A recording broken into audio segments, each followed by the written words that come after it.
Iran supreme leader Khamenei మృతి ఇరాన్ను తీవ్రంగా స్పందించింది. అయితే తాజాగా పశ్చిమాసియాలో 27 అమెరికా సైనిక స్థావరాలే లక్ష్యంగా క్షిపణులు, డ్రోన్లతో ప్రతిదాడులకు దిగింది. దీంతో పలు దేశాల్లో భారీగా పేలుళ్లు జరిగాయి. ఇరాన్కు చెందిన ఐఆర్జీసీ దళాలు నిన్నటి నుంచి ఆరోసారి పశ్చిమాసియాలోని అమెరికా స్థావరాలపై దాడులు నిర్వహించాయి. మొత్తం 27 బేస్లను లక్ష్యం చేసుకున్నట్లు ఐఆర్జీసీ వెల్లడించింది. వీటిలో ఇజ్రాయెల్లోని Tel Nof air base, Israel army ప్రధాన కార్యాలయం హకీరియా కూడా ఉన్నాయి. దీంతో పాటు ఇజ్రాయెల్లోని రక్షణ రంగ ఫ్యాక్టరీలను కూడా ఇరాన్ టార్గెట్ చేసుకుంది. ఖాతర్ గగనతలంలో ఇవాళ ఉదయం 7:30 సమయంలో పేలుళ్లతో దద్దరిల్లిపోయింది. రాజధాని దోహాలో మొత్తం 11 పేలుళ్లు జరిగాయి. మరోవైపు ఇజ్రాయెల్ వ్యాప్తంగా సైరన్లు మోగుతూనే ఉన్నాయి. దుబాయ్లో 3 భారీ పేలుళ్లు సంభవించాయి. ఉదయం 8:15 సమయంలో ఇవి చోటు చేసుకున్నట్లు సమాచారం. ఇరాన్ ప్రయోగించిన ఆయుధాలను ఎయిర్ డిఫెన్స్ వ్యవస్థలు గగనతలంలోనే పేల్చేసినట్టు తెలుస్తుంది.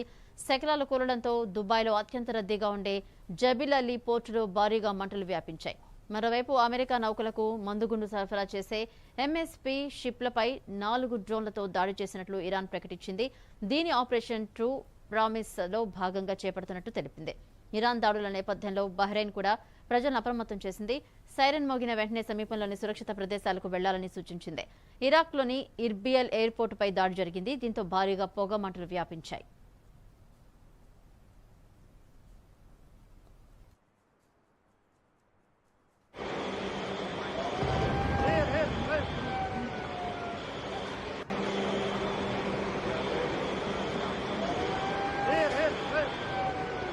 يا ويلي انا اللي عم صلي.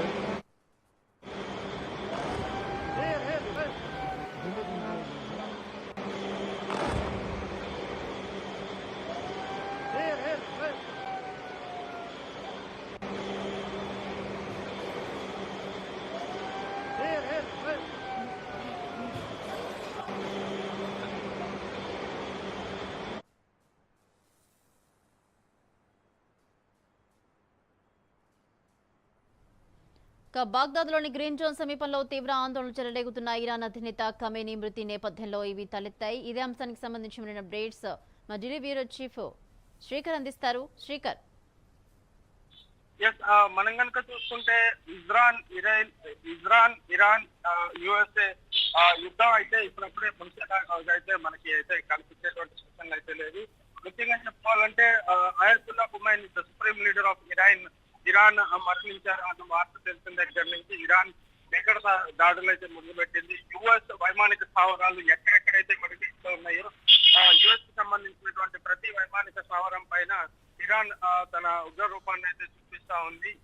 దుబాయ్, సౌదీ అరేబియా, బెహ్రాన్, ఖతర్ ఇలా ప్రతి ప్రదేశంలో కూడా ఎక్కడెక్కడైతే యుఎస్ కి సంబంధించినటువంటి స్థావరాలు లేకుంటే యుఎస్ కి సంబంధించినటువంటి ముఖ్యమైనటువంటి ఆఫీసులు ఉన్నాయో వాటన్నిటి మీద ఇంక్లూడింగ్ యునైటెడ్ నేషన్స్ ఆఫీస్ దగ్గర నుంచి ప్రతి దాని మీద కూడా దాడులు అయితే ఇరాన్ చేస్తా ఉంది.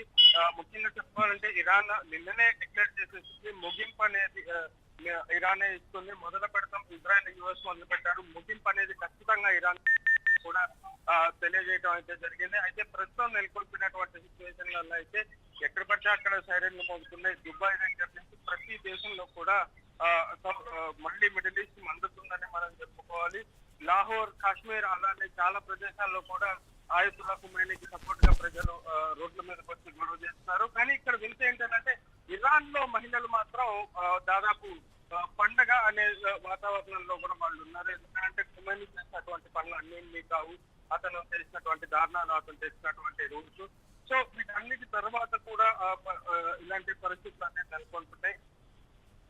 ఎయిర్ ఇండియా కూడా మిడిల్ ఈస్ట్ కి సంబంధించినటువంటి తన ఫ్లైట్స్ అన్నిటిని కూడా క్యాన్సిల్ చేయడం జరిగింది.